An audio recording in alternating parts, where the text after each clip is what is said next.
Hello আমার বুলুমু বন্ধুরা, কেমন আছো তোমরা? আশা করি তোমরা খুব ভালো আছো বন্ধুরা।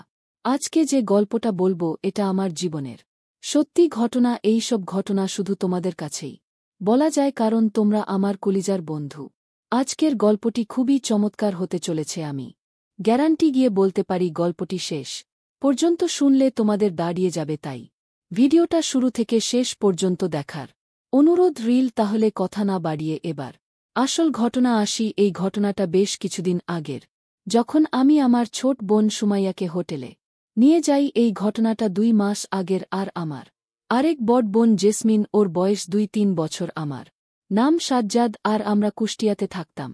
আমার ছোট বোন সুমাইয়া রাজশাহীর একটি কলেজে হোস্টেলে থেকে পড়াশোনা করত আমাদের এখান থেকে প্রায় 1-2 কিলোমিটার দূরে। ঈদের আগে তার ছুটি শুরু হবে আর সে বাড়িতে আসবে।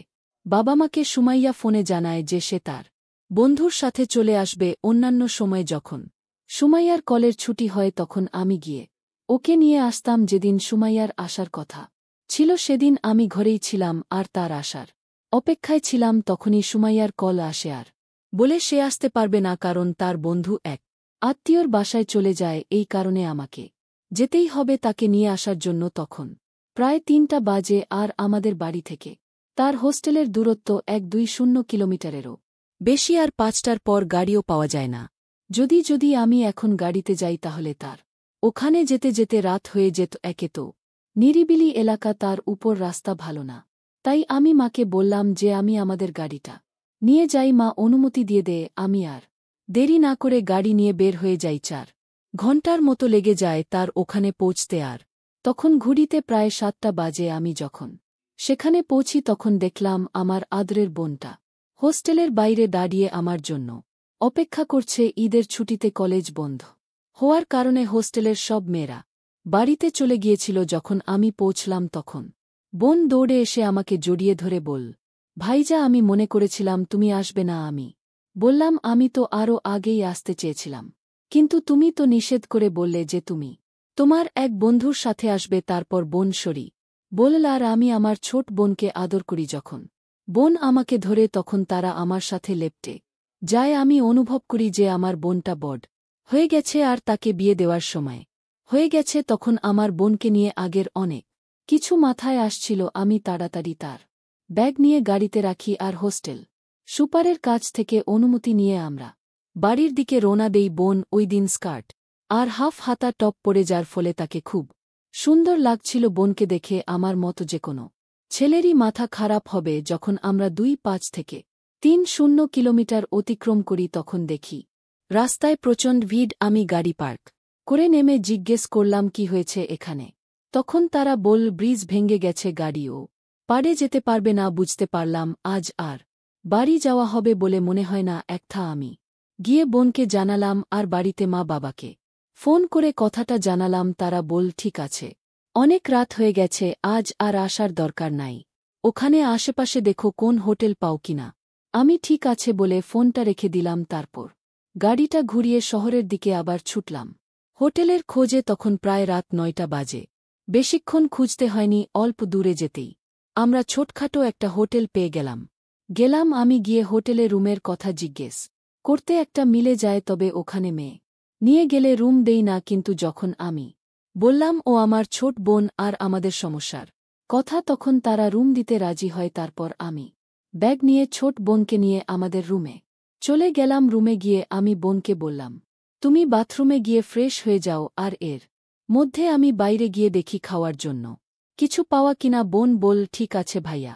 আমি বাইরে চলে গেলাম। হোটেলে গিয়ে আমি খাবারের কথা জিজ্ঞেস করলাম, কিন্তু ছোট হোটেল আর রাত হওয়াতে তারা বলল এখানে খাবারের ব্যবস্থা নাই। শুনে আমি মার্কেটে চলে যাই খানা আনার জন্য। মার্কেট থেকে কিছু খাবার নিয়ে আমার জন্য একটা বিয়ার নেই, সাথে একটা লিঙ্কাও নেই। এরপর আমি যখন রুমে যাই তখন দেখি বোন ফ্রেশ হয়ে গেছে আর গোসল করার কারণে তার চুল ভিজাচ্ছিল। আর সে একটা পরে আছে। ছোট হওয়ার কারণে সুন্দরভাবে তাকে কিছুটা দেখা যাচ্ছিল। আমি যখন তাকে এই অবস্থায় দেখি তখন আমার ভিতরে কেমন কেমন হতে থাকে আর মনে মনে ভাবি আমার বোনটা আমার গার্লফ্রেন্ড হলো না কেন। আর তখনই আমার মাথায় একটা বুদ্ধি আসে, কেন না আজ রাত আমার খিদে তাকে দিয়ে পূরণ করি।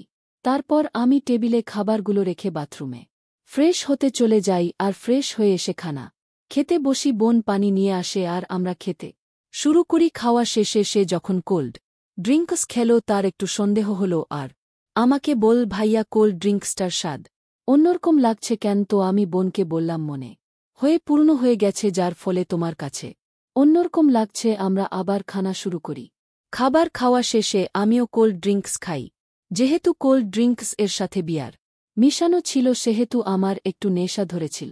আমি আর চোখে বোনের দিকে তাকিয়ে দেখলাম তার কি অবস্থা। দেখলাম তারও আমার মতো অবস্থা, ছোটা করছে সে। আমাকে বল, ভাইজা আমার মাথা ঘুরছে। আমি বললাম, মনে হয় জার্নি করাতে এমন লাগছে। তখন তাকে বললাম, তুমি বিছানায় গিয়ে শুয়ে পড়ো আর শুয়ে শুয়ে কথা বলো। তখন সে বিছানায় গিয়ে শুয়ে পড়ল আর যখন সে বিছানায় গেল তখন চোখ সরে গিয়ে উপর চলে যায়, কিন্তু সেদিকে তার কোন নজরই নেই। আর আমি যখন দেখি তার আমার তো পাগল হওয়ার মত অবস্থা। আমি সবকিছু ভুলে গিয়ে তার দেখতে থাকি আর নিজে নিজেকে সান্ত্বনা দিতে শুরু করি। এর মধ্যে সে জিজ্ঞেস করে বসল, কি দেখছো ভাইজা? আমি বললাম, একটা কথা বলবো, তুমি কিছু মনে করবে না তো? সে বল, না বলো। আমি বললাম, তোমাকে আজ অনেক সুন্দর লাগছে। সে খুশি হয়ে আর লজ্জা পেয়ে বলল, তুমি না ভাইজা আমাকে সবসময় জ্বালাও। সে আরও বল, আমি কথায় এত সুন্দর সুন্দর তো বড আপু জেসমিন।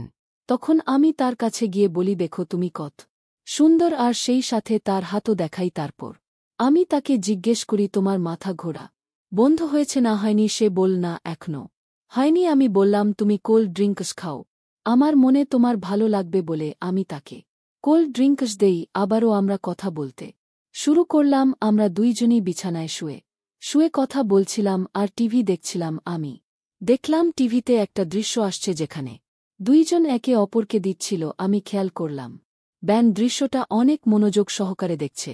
আমি তাকে জিজ্ঞেস করি, সত্যি করে বলতো, তোমার কি কোন ছেলে বন্ধু আছে? তুমি কি কাউকে পছন্দ করো? ও বল, না ভাইজা আমার কোন ছেলে বন্ধু নেই আর আমি কাউকে পছন্দ করি না।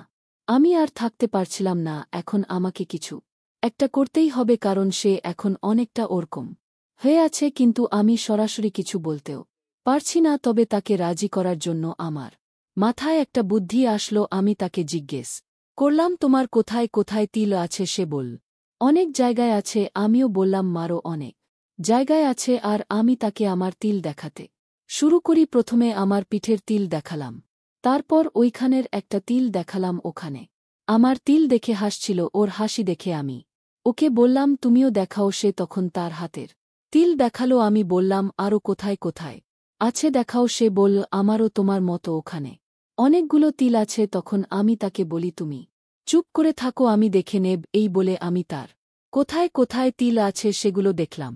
বন্ধুরা, তোমাদের একটা কথা বলতে চাই, আমি তোমাদের সর্বদা হাসি খুশি রাখার জন্য খুব কষ্ট করে ভিডিও বানাই। তাই তোমাদের কাছে অনুরোধ থাকবে, অবশ্যই ভিডিওটি দেখে একটি লাইক করবেন এবং আমাদের সামিয়া ব্লগ চ্যানেলটি সাবস্ক্রাইব করে পাশে থাকবেন।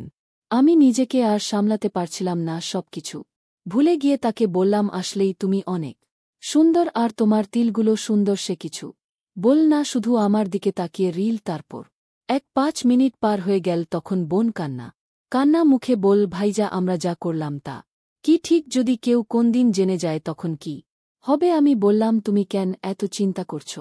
তোমার কি ভালো লাগেনি? তখন সে বল, হ্যাঁ। তো আমি বললাম, তাহলে এত ভয় পাচ্ছ কেন? আমরা তো আর কাউকে বলতে যাচ্ছি না। তখন সে বল, তা ঠিক। আর আমি আদরের ছোট বোনকে বলি, এখন রাত অনেক হয়েছে, এবার ঘুমিয়ে পড়ো। সকাল আনুমানিক 1:00টায় আমার ঘুম ভাঙ্গে উঠে দেখলাম আমার আদরের ছোট বোনটা এখনো ঘুমাচ্ছে। আমি ওকে ডাক দিলাম আর বললাম, তাড়াতাড়ি রেডি হয়ে বাড়ি যেতে হবে। তারপর গোসল করে আমরা হোটেল ছেড়ে বাড়ির দিকে রওনা দেই। সেই ঘটনার পর অনেক দিন কেটে গেল। বোন এখনও সেই ঘটনা ভুলতে পারেনি। আমার সঙ্গে ঠিকঠাক কথাও বলে না। এখন আস্তে আস্তে একটু একটু করে সব ঠিক হতে থাকল। বোনও লজ্জায় কাউকে কিছু বল না। এইভাবে আস্তে আস্তে মোটামুটি ঠিক হতেই আমি আগের মতো সুযোগ খোঁজার চেষ্টা করতাম। একদিন আমরা সব বন্ধুরা হোলির দিনে অনেক মজা করি বাইরে বের হয়ে আর বিভিন্ন মেয়েদের বাড়িতে গিয়ে তাদের রং দেই। এই বছরও তার ব্যতিক্রম হল না। সবাই মিলে সকালে একসঙ্গে দেখা করলাম। আমরা 3 জন বন্ধু ছিলাম, তন্ময়, শিপলু আর আমি সবাই মিলে বেরিয়ে লিস্ট তৈরি করলাম কার কার বাড়ি যাওয়া যায়।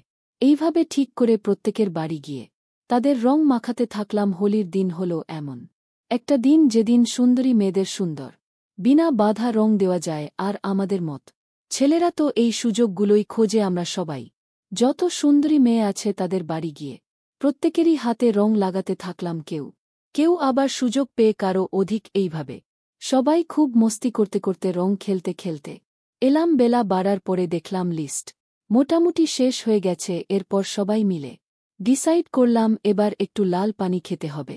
এদিকে এত মেয়েদের রং দিয়ে সবাই মোটামুটি মজা হয়ে আছে। ভাবলাম পানি খেয়ে ঠিক করতে হবে। এইভাবে পানি খেতে খেতে সবারই মোটামুটি আনন্দ হয়ে গেছে। আর আনন্দের ঘোরে আরও ইচ্ছা জেগে উঠল। এমন মনে হচ্ছিল যে এখনি যদি কাউকে পেতাম একদম দিয়ে দিতাম। সবাই বলল আরে যেভাবে হোক একটা জোগাড় কর না।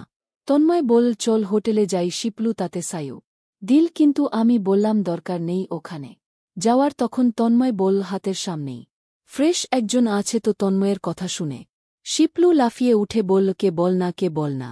আমি কিছুটা বুঝতে পারলাম তন্ময় কার কথা বলছে। তন্ময় আর শিপলু ওরা নিজেদের মধ্যে আলোচনা করে নীল। আমি এবার পরিষ্কার বুঝতে পারলাম ওরা কার কথা বলছে। ওরা সুমাইয়া আমার ছোট বোনকে যা করেছে তারপর ওদের কাছে আর কিছু বাকি থাকতে পারে না আমার সামনেও। এবার ওরা আমার বোনকে নিয়ে কি যে করবে তা ঠিক নেই। কিছুক্ষণ পরে ওরা বলল আসল ঘটনা। সবাই মিলে ঠিক হল ওরা আমার বোনকে রং মাখাতে যাবে। রং মাখিয়ে সেখানে সবাই মিলে আমি ওদের অনুরোধ করে বললাম প্লিজ এরকম করিস না, বাড়িতে মা আছে। শিপলু বল ঠিক আছে, আমরা ওকে ছাদে নিয়ে চলে যাব। তোর মা তো রান্নাঘরে থাকবে। অনেক করে বারণ করার চেষ্টা করলাম কিন্তু ওরা সবাই আমার কথা কানে নিলে তো এমনিই সবাই মজায় আছে। তার উপর এরকম চান্স কেউ মিস করে এইরকম দিন আর কেউ পাবে না। আমারও মনের মধ্যে একটা আশা জেগে উঠল, কারণ সেই হোস্টেল থেকে ঘুরে আসার পর আর ওই সুযোগ হয়নি। আমিও আশায় জেগে উঠলাম আর ওদের কথায় সায় দিলাম। ঠিকঠাক করে সবাই মিলে চললাম আমার বাড়ির দিকে। কে আমরা তিনজনেই প্রচণ্ড হয়েছিলাম। আজ যেভাবে হোক বোনকে আবার হবে দূর থেকে আমাদের দেখতে পেয়ে বোন বুঝতে পারল এরা ওকে রং মাখাতে এসেছে। সে একবারও সন্দেহ করেনি এরা ওকে নিয়ে কি করতে চলেছে। সে ছুটে গিয়ে দরজা লক করে ঘরের ভেতরে ঢুকে গেল। আমরা গিয়ে বাইরে থেকে আস্তে আস্তে বোঝাতে লাগলাম সুমাইয়া বেরিয়ে আয়, একটুখানি রং দিয়েই চলে যাব। সুমাইয়া কিছুতেই দরজা খুলনা। অবশেষে মাকে বলল কাকি দেখুন না, সুমাইয়া দরজা খুলছে না, আপনি একটু বলুন না একটুখানি রং দিব। আমরা আজকের দিনে একটু রং দিলে কি হবে। তখন মা রান্নাঘর থেকে এসে বোনকে বল বেরিয়ে আসতে একটু রং মেখে নিতে। একটু বকেও দিল সুমাইয়াকে। সুমাইয়া বল আচ্ছা ঠিক আছে খুলছি, কিন্তু একটুখানি রং দিবে। আমরা বললাম হ্যাঁ রে, একটু দিয়েই চলে যাব। মা চলে গেল রান্নাঘরে। এদিকে বোন আস্তে আস্তে দরজাটা খুলল। আমরা তিনজন সঙ্গে সঙ্গে হুড়মুড়িয়ে ঢুকে পড়লাম। ঢুকে বোনকে আক্রমণ করলাম। বোন বাড়িতে একটা 3/4 শার্ট আর টি শার্ট পরেছিল। সবাই প্রথমে মুখে রং দিতে থাকল। এদিকে তন্ময় বোনকে পেছন থেকে ধরল। বাকিরা সবাই বোনের মুখে রং মাখাতে লাগল। বোন বারবার বলছিল আর রং দিও না, এবার ছেড়ে দাও। এদিকে তন্ময় আর আমি দুজনে দুই নিয়ে পড়লাম। একদম তলা থেকে শুরু করে রং দিতে থাকলাম। আমি বললাম এখানে নয়, ছাদে চল, বাকিটা সেখানে হবে বলে সবাই মিলে বোনকে চাগিয়ে নিলাম ছাদে যাওয়ার জন্য। বোন এবার বুঝতে পারলে এরা কি করতে চলেছে। সে চিৎকার করে মাকে ডাকতে গেল। আমরা তার মুখ বন্ধ করে দিয়ে মাকে হাঁক দিয়ে বললাম মা আমরা একটু ছাদে যাচ্ছি, একটু পরে আসব। মা বল ঠিক আছে। আমরা সবাই মিলে দোতলার ছাদে উঠে গেলাম। সেখানে গিয়ে শুরু হলো আরেক দৃশ্য। ছাদে ট্যাঙ্কে জল ছিল। শিপলু এক বালতি জল নিয়ে এসে বোনের উপর ঢেলে দিল। সবচেয়ে বেশি উৎসাহ ছিল তন্ময়ের, কারণ ও আগে আমার বোনকে অনেকবার দেখেছে কিন্তু এভাবে পায়নি কখনো। আজ ওরা সবাই আমার বোনকে আবার পেয়েছে। সহজে ছেড়ে দেবে না কেউ। সবাই মিলে আমার বোনকে রং দিতে লাগল সবার ইচ্ছা পূরণ করতে। প্রায় 1 ঘন্টা সময় পার হয়ে গেল। এরপর সবাই যে যার মতো চলে গেল আর আমি বোনের কাছে এসে আস্তে আস্তে বোনকে তুললাম। দেখলাম তার আর ওঠার মতো ক্ষমতা নেই। কোন রকমে ছাদের জলের ট্যাঙ্ক থেকে জল নিয়ে এসে বোনকে গোসল করিয়ে দিলাম। আর দেখলাম ওর বিভিন্ন রঙে রাঙা হয়ে গেছে। মাথার চুল থেকে পায়ের নখ পর্যন্ত রং দিয়েছে ওরা। আমার বোনকে এর কিছুদিন পর জেসমিনের মত সুমাইয়ার বিয়ে হয়ে যায় আর আমি খুবই একা হয়ে পড়ি। ভিডিওটি যদি তোমাদের ভালো লাগে তাহলে একটি লাইক দিন, আর তোমরা যদি এরকম মজার মজার ভিডিও পেতে চাও তাহলে দয়া করে আমার সামিয়া ব্লগ চ্যানেলটি সাবস্ক্রাইব করো। সবশেষে তোমাদের সুস্বাস্থ্য কামনা করি, আর ভিডিওটি দেখার জন্য তোমাদের সকলকে অসংখ্য ধন্যবাদ।